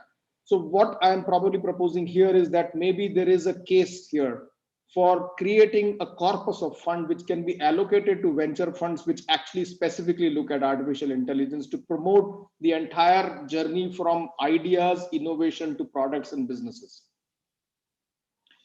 Data, I think enough, and almost every speaker talked about data, so I'm not going to talk too much about it and just leave it at that just open your data sets wherever possible without obviously infringing on privacy. Let people experiment with it. We need to create sandboxes where people can go and jump around and do stuff to learn and create innovation around it. Regulatory, of course, this is totally government's job. And I have been on a lot of discussions on regulations the last 2 years. My viewpoint is a little different than what I have conventionally heard on these panels. To me, regulation and innovation, they sometimes go at loggerheads. If it is too regulated, I can't innovate. If it is too innovative, then regulations, it is difficult to follow regulations, right? So the government has a very, and it's not an easy task to do, is to fine balance the regulation with the innovation and make sure that innovation the regulation does not come in the way of innovation. It has to support it. So create sandboxes where there are, boundaries around what you can do, but not hurt, innovation by regulating too heavily. That is a serious risk that we run through, because I have seen that a lot of people who are actually doing regulatory work in India on AI have never created an AI system in their lives. So I don't know how they will create the regulations for something that they have never worked on it. Third thing is the awareness, just like this panel that we are talking on, right? And that in government of India has actually done a fabulous job in this, I would say. There was a recent, I think there was some innovation contest that was done recently as well, where we I think recognize some AI companies. So I think well done there, and we can keep doing that. India today is a third largest ecosystem of AI companies in the world. And now what we do see is that we get we get entrepreneurs knocking our doors from all over the globe. They are raising money from India. They want to get involved with us. So we are seeing the other way around also. All our companies are actually doing global businesses. There's no state boundaries per se when it comes to technology, innovation, and products, right? So the awareness about India being the AI hub is a very real one. In fact, we can also imagine of putting India on the deep tech innovation map of the world very soon if we get some of these things in order. With that, thank you very much. Thank you so much, Mr. Singhal. I think you nicely summarized some of the points that have emerged from this entire session. You mentioned about the role of government, how it can contribute in infrastructure, in capital, in providing capital, in supporting entrepreneurship, and in also creating awareness, etc.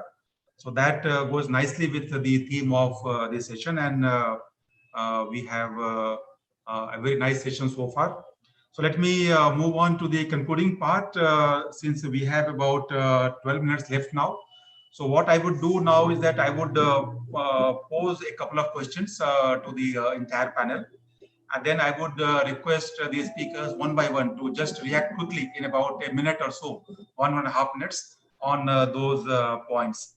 I have just framed a couple of questions to really elicit responses from the speakers on these specific aspects. So let me just pose the first question. So first point is, how can governments empower citizens and end users to have a voice in the processes of development of data collection, algorithms, and decision-making models? So this is one key area that we have seen emerging in many discussions. Then second question that I would like to pose, what are some challenges governments in emerging economies may face in attempting to regulate? This goes with the point made by Mr. Manish Singhal as to how regulation can really help in supporting advancement in AI. The third point on which you can briefly react is about what the governments across the world, how they are working towards establishing standards and norms of responsible AI that is focusing on ethics, privacy, and inclusivity to keep pace with rapid innovation. So these three aspects, I would like all the speakers to react. The time is limited. We would like to end at the appointed time. So kindly take just about a minute or so to react to these points. I would request in the same order in which we had the initial remarks from the speakers to speak on these points. So first, Mr. Tim Bradley.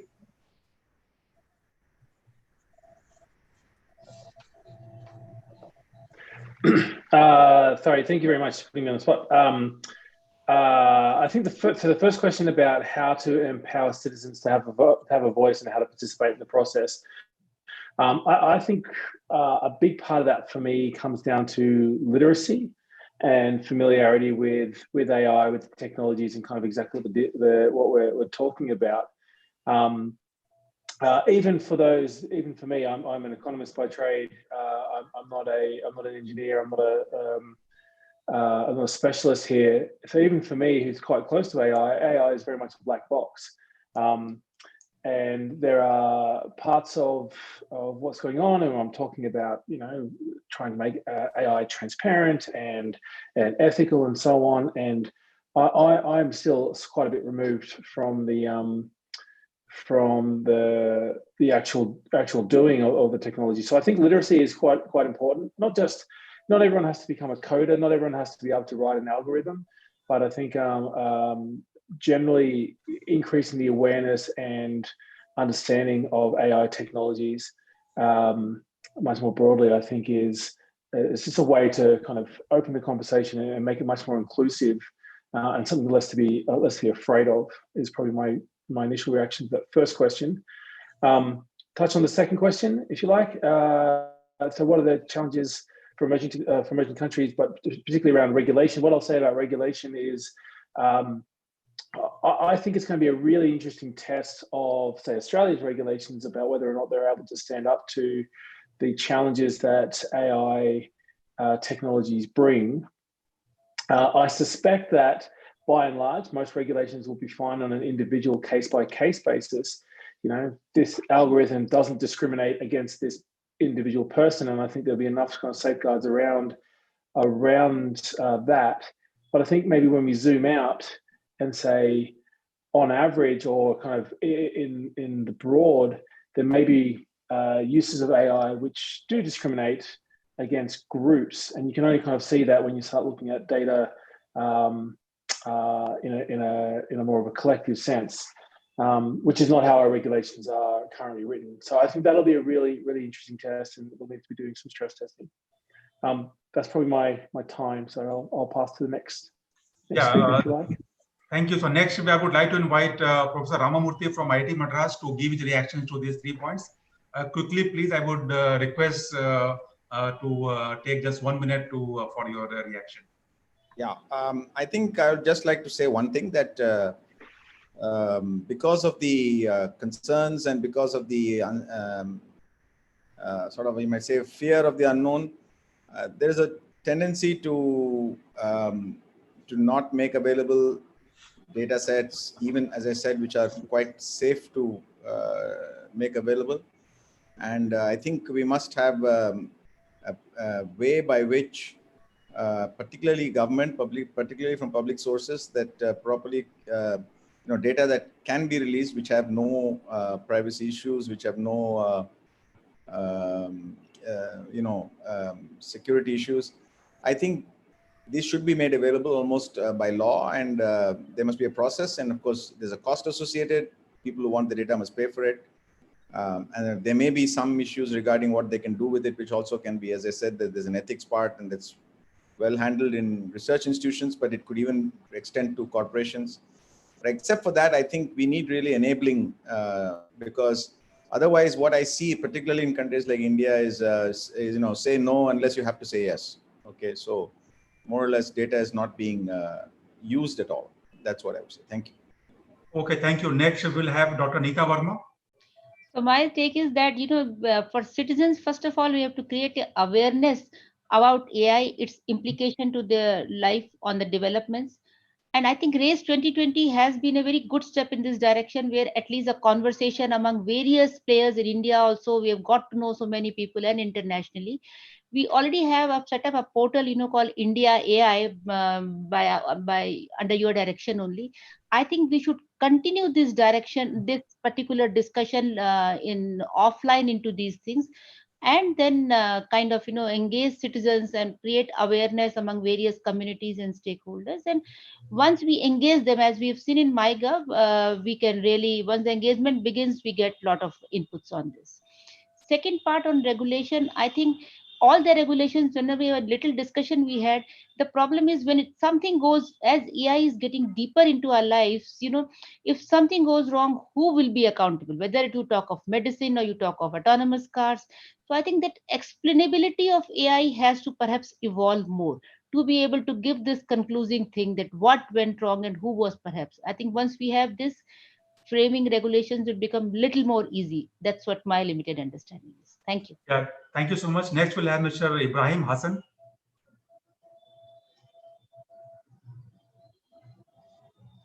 Mr. Hassan. Okay, I think let's move to the next speaker then, Dr. Amina Magaji. Okay, thank you very much for the opportunity to speak again. I think from my own perspective, in places, for example, the emerging countries like you mentioned, culture is a big issue. There's a resistance of the norm. So people don't want to change from what they are used to something new. So this is one of the challenges that is being faced in the adoption of technologies, especially things like AI. People are afraid to lose jobs. People think AI is coming to take over their jobs. So there needs to be a lot of awareness creation right from the grassroots. Government needs to put in a lot of effort in creating publicity and awareness of for people to really understand the advantage of this technology, and let them understand that it's not here to take their job, but to augment and even make them do their jobs better, and also prepare them to be able to welcome the technology in simple terms. And then finally, I'm a person that advocates on a stakeholder approach. Nothing beats an ecosystem approach. Every single player is important on the same level ground. So starting from government, government shouldn't always think we need to lead.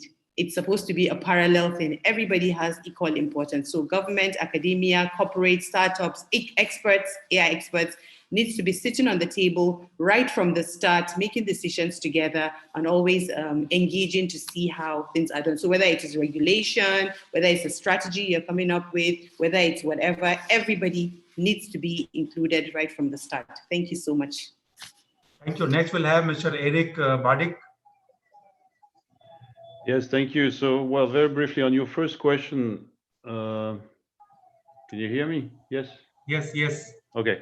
On your first question, well, on the how to have participation of citizens, etc., the broad participation, I think we have just run, as I said, a very large consultation, 1,200 people.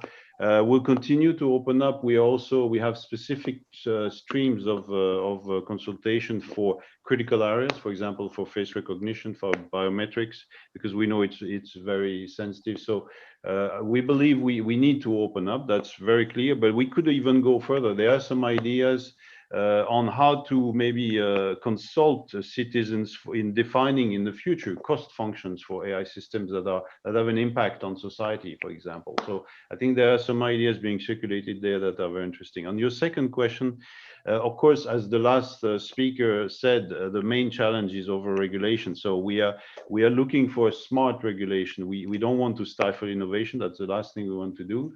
So we know, I mean, several of you said this is a very difficult problem. We're in the middle of it.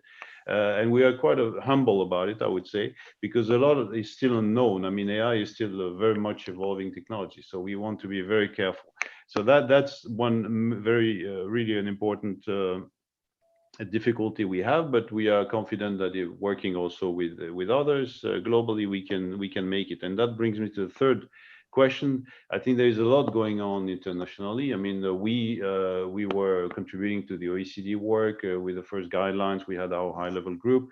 There is a lot going on in GPI now. There is the G20. So we have plenty of platforms where we can work together. I think we need to be very concrete, work on standards, work on share views and approaches on the conformity assessment so that our products can be interoperable. But I think we have all it takes to be successful. Thank you. Thank you. So in the end, we will invite Mr. Manish Singhal to give his concluding reaction to these points.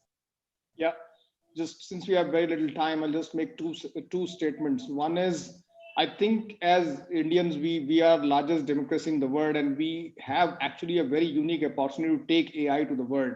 We can actually help democratize AI for the world. And all I would request is the entire government, you just throw in your weight behind that. Don't come in the way, but throw in your weight. Over-regulation, dangerous. It's a multidisciplinary discipline, involve people who have built systems. Regulations can't be designed in boardrooms. Those kind of things we need to be very, very aware of. We have a great opportunity. We should not lose it. Just throw your weight behind it.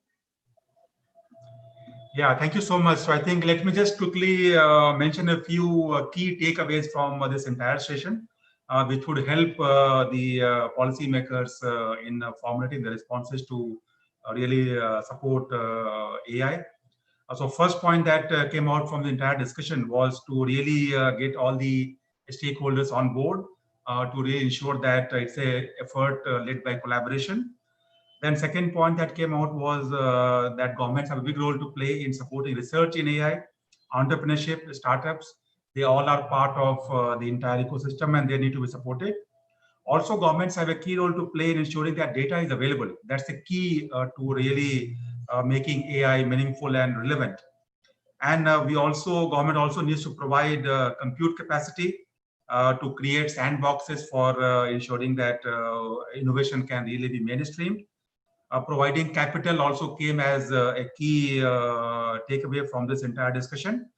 And also investment in education, right from a school stage. That's a key point that we need to keep in mind when governments make policies for supporting artificial intelligence. Also regulation. We can have regulation, but not they should not hurt innovation. So the idea should be to have a smart regulatory regime which can respond to challenges in a much more agile fashion than what we typically see governments do. And also creation of awareness. That's a key to ensuring that all the people can get involved. All the citizens can get on board this entire process of consultation and making meaningful suggestions to ensure that the support to AIs that the governments can provide can be made responsible, ethical, and to ensure that all the people can be empowered through this new technology. So let me conclude at this point. It has been a very illuminating session. I would like to convey my sincere thanks to the keynote speaker and all the panelists for such a brilliant session discussing the role of government in AI enablement. So I would also like to thank all the members in the audience who have taken their time and effort to really listen to this entire discussion. So thank you everyone once again, and wish you all a very good evening. Thank you so much. Thank you. Thank you. Thank you for the invitation. Thank you very much. Thank you for a lovely moderation. Thank you everyone. Thank you very much. Appreciate it. Cheers.